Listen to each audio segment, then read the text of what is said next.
أعوذ بالله من الشيطان الرجيم. بسم الله الرحمن الرحيم.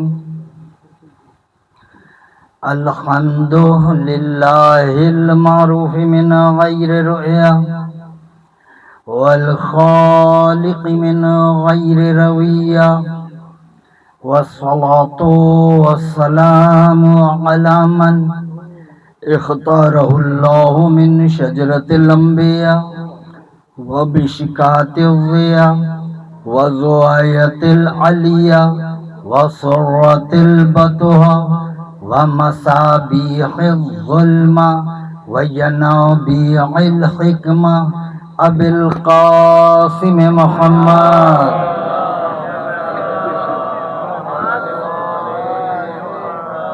وآل بيته الطيبين الطاهرين المعصومين، لعنة الله على أعدائهم ومنكر فضائلهم وغاصب حقوقهم أجمعين. أما بعد، فقد قال الله تعالى وتبارك في محكم كتاب المجيد وفرقان الحميد وقوله الحق وهو أصدق القائلين. بسم الله الرحمن الرحيم. تنزل الملائكة والروح فيها بإذن ربهم من كل أمر، سلام هي حتى مطلع الفجر. درود پڑھیے محمد والا.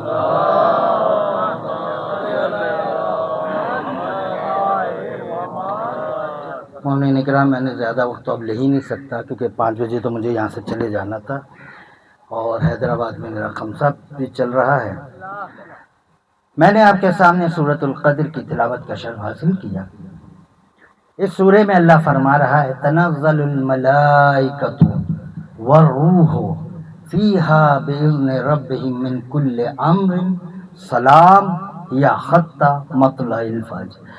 اللہ کہتا ہے بلکہ سارے مسلمانوں نے یہ ترجمہ کیا کہ شب قدر میں فرشتے اور روح القدس نازل ہوتے ہیں اللہ کا امر لے کر. صیغہ کیا استعمال ہوا؟ تنزل. دراصل یہ ہے تتنزل، ایک تے گرتا ہے حسن کلام کی وجہ سے، یا عربی کے قواعد ہیں. یہ ہے مضارع کا صیغہ. اردو اور انگلش میں زمانے 3 ہوتے ہیں: ماضی، حال، مستقبل، پاسٹ، پریزنٹ، فیوچر. 3 زمانے ہوتے ہیں. عربی میں زمانوں کے لیے 2 صیغے استعمال ہوتے ہیں. توجہ رکھیے، آسان کر کے بتا رہا ہوں. ماضی اور مضارع. جو مضارع ہوتا ہے اس میں پریزنٹ کے معنی بھی ہوتے ہیں، فیوچر کے معنی بھی ہوتے ہیں.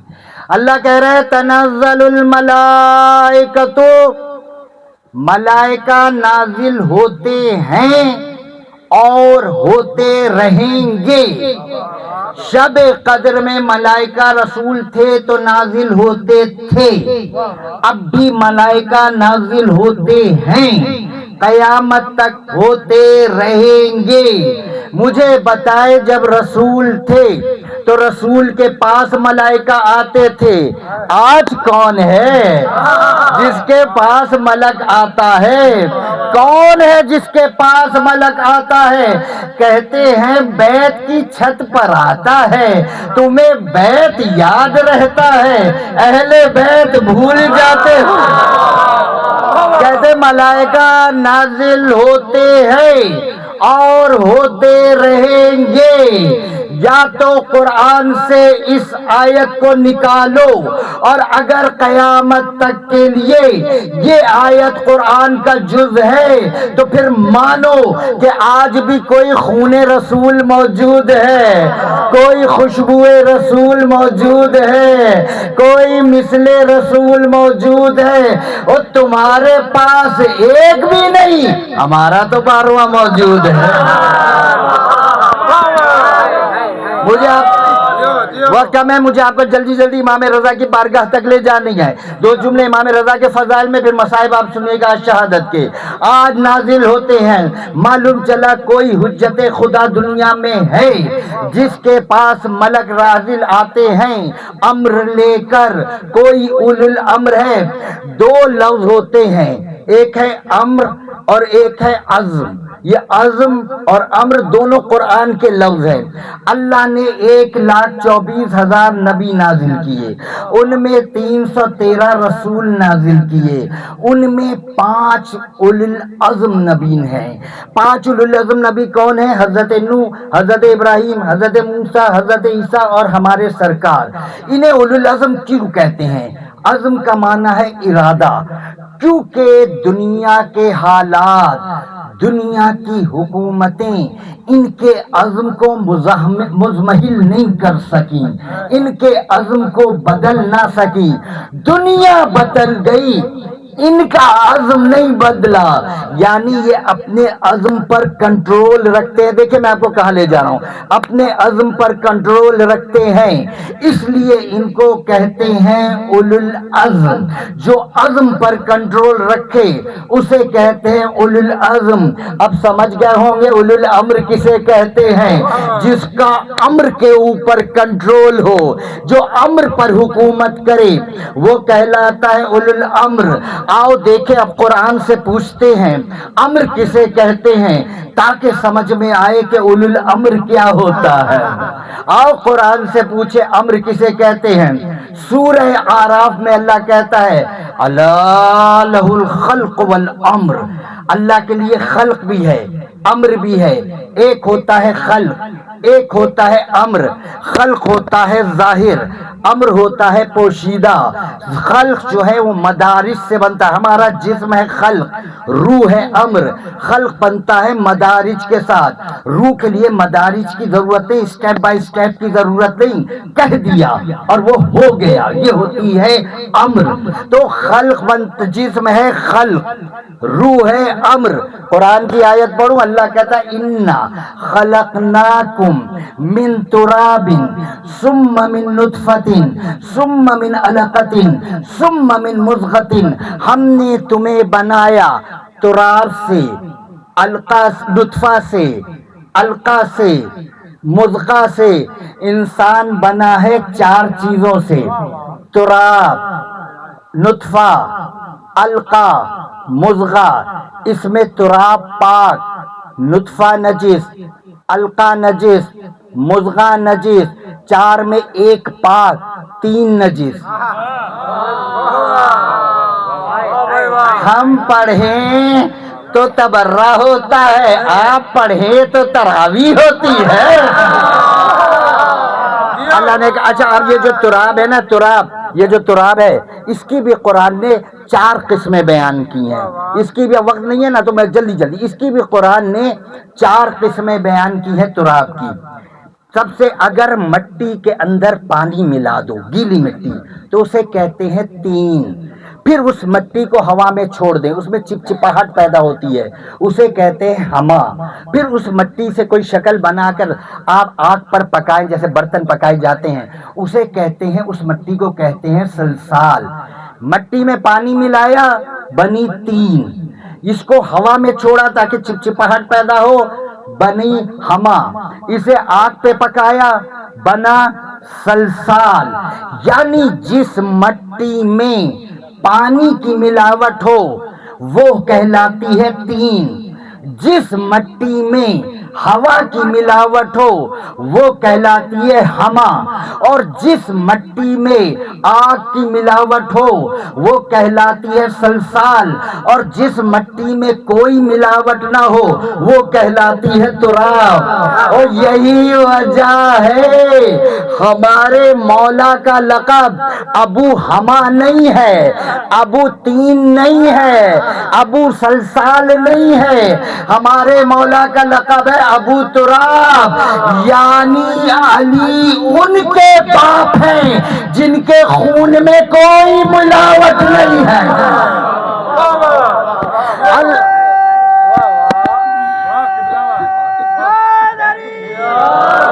اللہ نے اللہ نے جب آدم کو خلق کرنا چاہا اس میں تخلیق بھی رکھی اور امر بھی رکھا، خلق بھی رکھا، امر بھی رکھا۔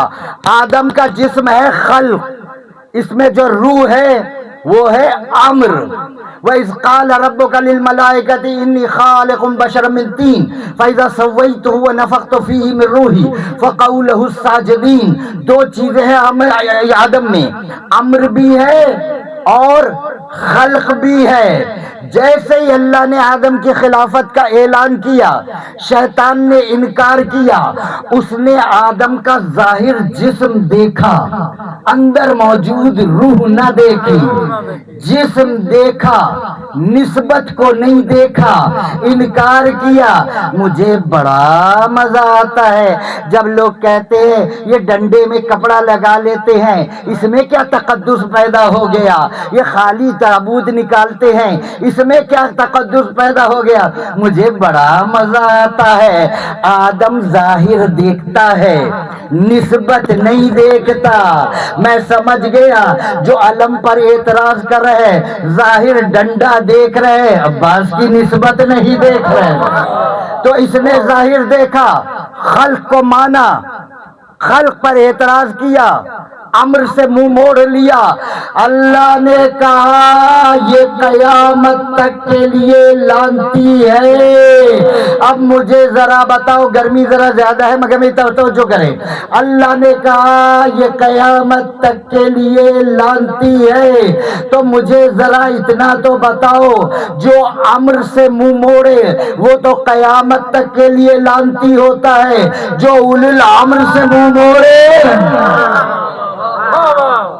جو اولو الامر سے منہ موڑے اللہ جانے وہ کتنا بڑا لعنتی ہوگا۔ اس نے کیا دیکھا؟ آدم کا جسم دیکھا اور آدم کی نسبت، روح کی نسبت نہیں دیکھی۔ دنیا نے بھی علی کی عمر دیکھی، اسی لیے جب خلافت کی بحث چلی تو کہنے لگے اے علی ہم آپ کو خلافت کیسے دے دیں، آپ تو ابھی بہت کم عمر ہے، آپ کا سن کم ہے، آپ کم عمر ہیں۔ یہ اعتراض کرنا تھا تو عیسیٰ پر کرنا تھا نا، جو ماں کی گود سے نبوت کا اعلان کر رہا ہے۔ اللہ کو کہنا تھا یہ گود کے بچے کو نبوت کیوں دے دی ہے؟ کہا اے علی ہم نے آپ ابھی سن میں کم ہیں، ہم آپ کو خلافت کیسے دے دیں۔ ایک حدیث ہے فضائل، بس یہ سنیں، اور ایک جملہ اور امام رضا کے سنیں، پھر میں مصائب سنا دیتا ہوں۔ ایک حدیث ہے اسے دشت ارجنا کہتے ہیں، حدیث ہے دشت ارجنا، سب نے اس حدیث کو لکھا ہوا ہے۔ ایک دفعہ علی بیٹھے ہوئے تھے سیڑھیوں کے ذرا بلندی پر، اور نیچے بیٹھے ہوئے تھے سلمان۔ علی کھا رہے تھے کھجورے، سلمان نیچے بیٹھے اپنا کپڑا سی رہے تھے، اس کو درست کر رہے تھے۔ علی نے ایک کھجور کھائی اور اس کی گٹلی یوں کر کے سلمان کے آگے بھیجی۔ سلمان نے پلٹ کے علی کو دیکھا، پھر کپڑا سینے میں لگ گئے۔ علی نے دوسری گٹلی کھائی، یوں کر کے سلمان کے آگے پھینکی۔ سلمان نے کہا اے علی میں بوڑھا 500 سال کا، تم جوان، تمہاری عمر مجھ سے کم، میرے ساتھ مذاق کر رہے ہو؟ کہا سلمان میرا تیرا کوئی مذاق ہے؟ سلمان میرا تیرا کوئی مذاق ہے؟ سلمان تجھے اپنی عمر کا بڑا ناز ہے نا، تجھے دشت ارجنا کا واقعہ یاد نہیں؟ جیسے علی نے کہا نا دشت ارجنا، سلمان کے چہرے پر ہوائیاں اڑنے لگی۔ کہا علی آپ کو کس نے بتایا؟ میرے اور میرے اللہ کے علاوہ تو کسی کو اس واقعے کا علم ہی نہیں ہے۔ کہ سلمان تم بتاؤ گے یا ہم بتائیں؟ جو ماضی بتا دیں اسے علی کہتے ہیں، جسے اپنے گھر کی بھی خبر نہ ہو اسے نہیں کہتے۔ کیا سلمان تم بتاؤ گے یا میں بتاؤں؟ کہ مولا میں بتاتا ہوں۔ کہ مولا مجھے پتا تھا کہ ایک یہ سرزمین عرب پر ایک آخری نبی کا ظہور ہوگا، میں اس کی تلاش میں پھر رہا تھا، گھر سے چھوڑ چکا تھا، جنگل بیابان صحرا میں میں مسلسل پھر رہا تھا، یہاں تک کہ میں ایک جنگل سے گزرا، گرمی بہار کا موسم تھا، پھول کھلے ہوئے تھے، جنگلی پھول کھلے ہوئے تھے. میں جنگل سے گزرا، یکدم میرے سامنے ایک شیر آیا. میں مولا میرے پاس کوئی ہتھیار تھا نہیں، میں سمجھ گیا میری موت یقینی ہے. میں نے دل ہی دل میں کہا اے آخری نبی کو مبعوث کرنے والے اللہ میری مدد کر. جیسے ہی میں نے یہ کہا، دیکھا سامنے گھوڑا سوار آ رہا ہے، ایک جوان گھوڑے پر سوار آ رہا ہے. اس نے اپنی تلوار نکالی، شیر کو بھگایا، میری جان میں جان آئی. پھر میں نے سوچا اس نے اتنا بڑا احسان کیا ہے، کیوں نہ میں اس کو کوئی تحفہ دوں. اس وقت جب بہار کا موسم تھا، چاروں طرف پھول کھلے ہوئے تھے. میں نے وہ پھولوں کو توڑا، اس کا گلدستہ بنایا، اس جوان کو وہ تحفہ دیا. اس نے وہ گلدستہ لیا اور میری نظروں سے غائب ہو گیا. یا علی، یہ ہے دشت ارجنا کا واقعہ. علی نے جیب میں ہاتھ ڈالا، علی نے جیب میں ہاتھ ڈالا، ہاتھ نکال کے کہتے سلمان یہ والا گلدستہ تو نہیں دیا تھا؟ یا تو حیرت سے کہتے مولا یہی تھا، یہی تھا. کہا سلمان میں ہی تھا. اب جو جملہ دینے کے لیے میں نے واقعہ سنایا اس جملے کی حفاظت کیجیے گا. یہی تھا سلمان، میں نے ہی یہ دیا تھا، میں نے یہ دیا تھا. جس علی کی جیب میں رکھا ہوا 250 سال پرانا گلدستہ باسی نہیں ہوتا، اس علی کا بیٹا پردہ غیب میں بوڑھا کیسے ہو سکتا؟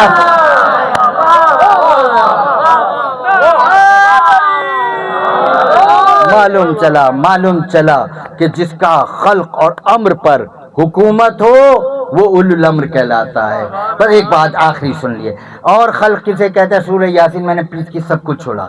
انما امرہ اذا اراد شیئا ان یقول له کن فیکون. جب اللہ کہتا ہے امر یہ ہے کہ کسی شے کا ارادہ کریں، کن فیکون کہتے ہیں. اب اولو الامر وہ ہوگا جس کی کن فیکون پر حکومت ہو. اولو الامر وہ ہوگا جس کی کن فیکون پر، جس کی کن فیکون پر حکومت ہو.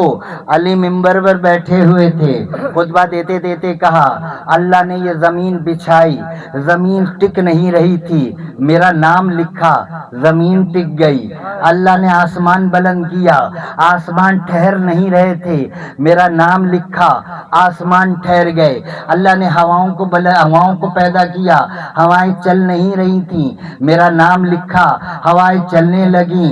ایک ناسبی اٹھا، کہا یا علی یہ کیسے ممکن ہے؟ آپ کا نام لکھا، زمین ٹھہر گئی، آسمان ٹھہر گیا، ہوائیں چلنے لگی.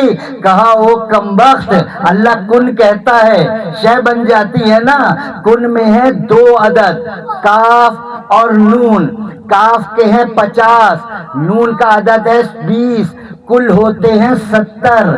کن کے عدد ہے 70. اور علی میں 3 حرف ہیں، عین، لام، یہ. کن کے کل عدد ہے 70، علی کے صرف عین کے عدد ہے 70.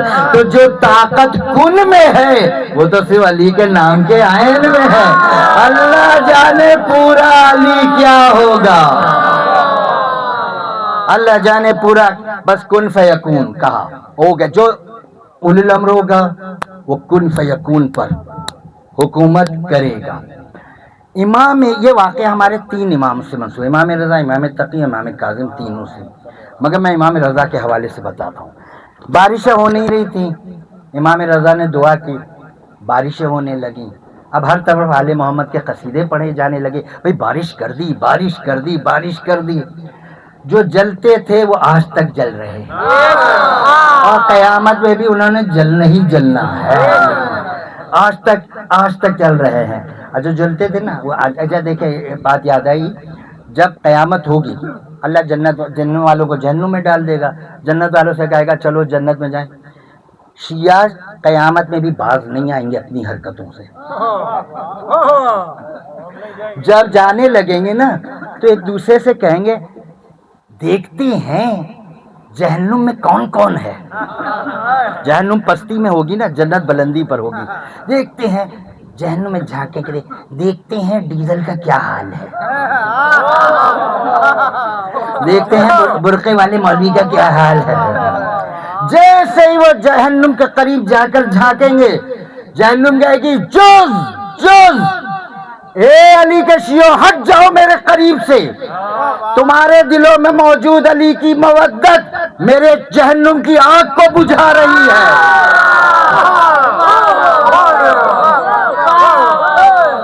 تمہارے دلوں میں علی کی مودت میری جہنم کی آگ کو بجھا رہی ہے. اچھا، امام نے جو ہے وہ مطلب بارش برساتی ہے، اب ہر طرف امام کا قصیدہ چل رہا ہے نا، ہر طرف امام کا قصیدہ ہو رہا ہے. تو اب کچھ لوگوں کو برا لگا. ایک دن امام دربار میں آئے، جیسے ہی دربار میں بلایا مامون نے، جیسے ہی آئے تو ایک ناسبی کھڑا ہو گیا، اور کھڑا ہو کے گئے، پہلے تو بہت بدتمیزی کی، پھر کہنے لگا ارے آپ نے بارش برسا دی تو کون سا کمال کر دیا، ایک نہ ایک دن تو بارش نے ہونا ہی تھا، بارش نے برسنا ہی تھا، آپ کے لوگ ہر طرف آپ کی تعریفیں کرتے ہیں. امام نے کہا سن، ہم نے کسی سے نہیں کہا ہماری تعریف کرے، اللہ نے ہمیں نعمت دی ہے، دنیا ہماری تعریف کرتی ہے، ہمیں کسی نے نہیں کہا کہ تعریف کرے. کہا اچھا اتنے ہی بڑے، اب دیکھیں میرے جملے کو ضائع نہ کیجیے گا، اتنے ہی آپ بڑے ہیں تو یہ جو قالین پر شیر کی تصویر ہے اسے ذرا حقیقت تو بنا کر دکھائے. ذوالجلال کے جلال کو جلال آیا، صبر امامت کے دریا میں لہریں پیدا ہوئیں، تیوری چڑھی پر پیشانی کی. پلٹ کر امام نے دیکھا اور کہا خذ یا اسد عدو اللہ، اے شیر اس اللہ کے دشمن کو، اس اللہ کے دشمن کو پکڑ. میں کہوں گا مولا یہ اللہ کا دشمن نہیں ہے، اتنی بڑی تو اس کی داڑھی ہے، نمازیں پڑھی ہوئی ہیں اس نے، روزے رکھے ہیں، پوری تراویاں کر کے آیا ہے، یہ اللہ کا دشمن نہیں ہے، یہ آپ کا دشمن ہے. مسکرا کے کہیں گے یہی تو بتانا ہے، جو ہمارا دشمن ہوتا ہے وہی تو اللہ کا دشمن ہوتا ہے. اب جو میں بات آخری بتانا چاہ رہا ہوں، مولا نے کیا کہا، کس کو کہا، تصویر کو کہا خذ یا عدو اللہ، خذ یا اسد عدو اللہ. یا اسد دو الف ہے، ایک یا کے، اب سنیے گا ذرا، ہے ایک یا کے بعد میں ہے، ایک اسد سے پہلے ہے. دونوں الف کے درمیان کتنا فاصلہ ہے، توجہ رکھیے گا، دونوں الف کے درمیان کتنا فاصلہ ہے سوچ بھی نہیں سکتے. یا اسد کوئی فاصلہ نہیں ہے، ایک یا کا آخر ہے، ایک اسد کا شروع میں ہے، دو ہے اسد میں. امام نے کیا کیا، تصویر لا شے ہوتی ہے. تصویر کیا ہوتی ہے، لا شے، یعنی وہ تصور ہوتی ہے، سراب ہوتی ہے، وہ کچھ بھی نہیں ہوتی. آپ تصویر سے کبھی بات کرتے ہیں، آپ میری تصویر رکھ کر بیٹھے ہیں، آپ کہیں علامہ صاحب آپ آ جائیے گا مجلس پڑھنے، ارے وقت پر آئیے گا، میں آؤں گا، تو پاگل ہوا ہے، گرمی زیادہ ہو گئی تھی آج. تصویر سے بھی کئی بات ہوتی ہے، گھر میں تصویر لگی ہے. اچھا تصویر کو کبھی یا کہہ کر نہیں پکارتے، کیونکہ وہ تو لاشیں ہوتی ہے نا، وہ کچھ ہوتی ہی نہیں، وہ صرف تصور ہوتی ہے.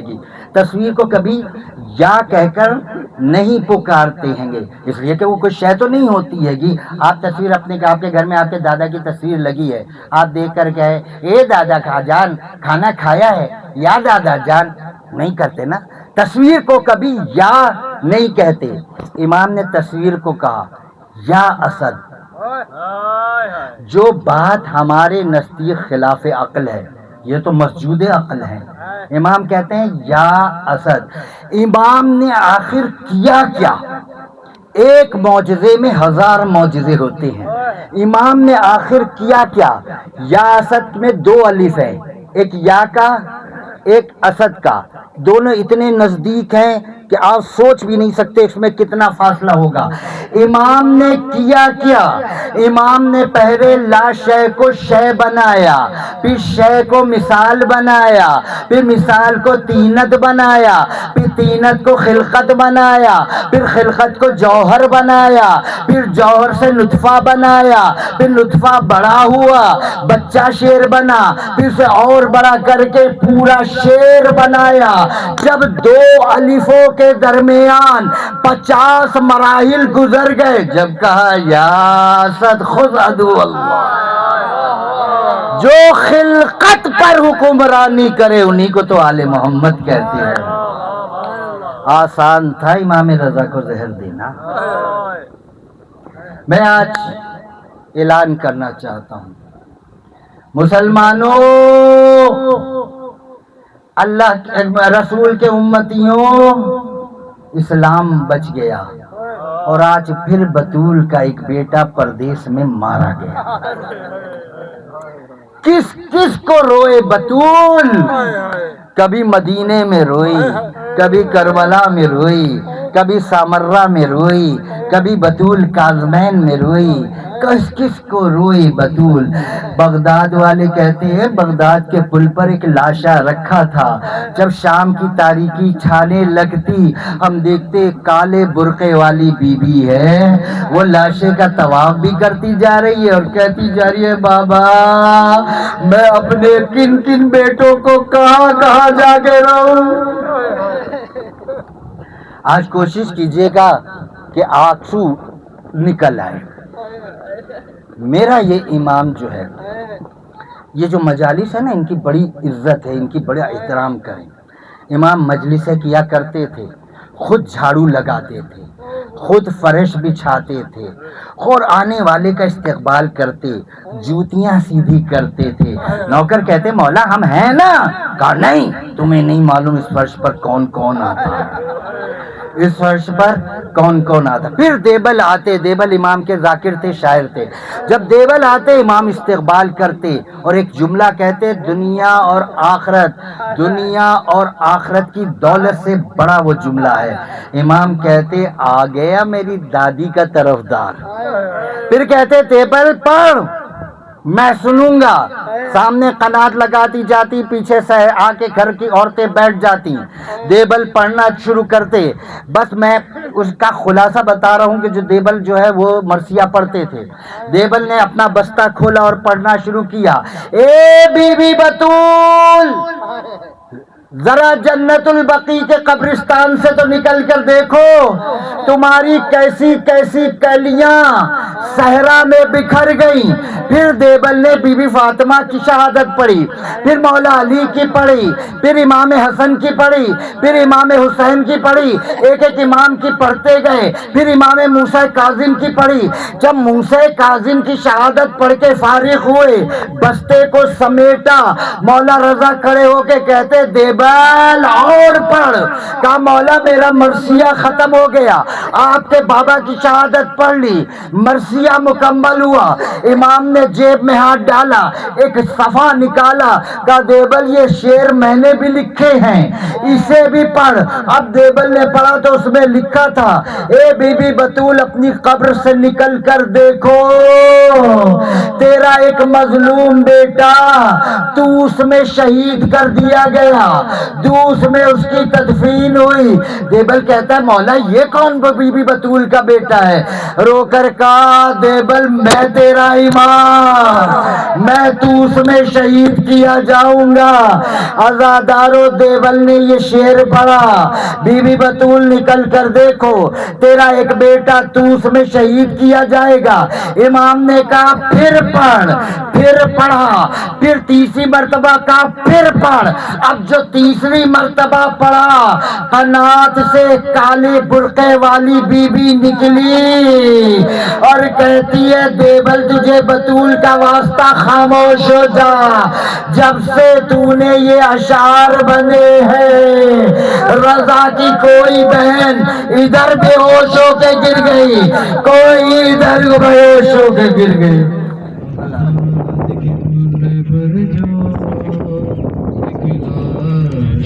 پڑا ہے کے پل پر جو ایک لاشا پڑا ہے، ہر ظلم و ستم سہتا ہی رہا، ہر ظلم و ستم سہتا ہی رہا، مظلوم بڑا ہے بغداد کے پل پر جو ایک لاشا پڑا ہے، بغداد کے پل پر جو ایک لاشا پڑا ہے، بابا سے دور ہے جو مولا رضا بہنے، بابا سے دور ہے جو مولا رضا بہنے، پرسال بی بی ماں ہم یہ، پرسال بی بی ماں ہم یہ، وہ ظلم بڑا ہے بغداد کے پل پر جو ایک لاشا پڑا ہے، اسے امامت کے دیکھو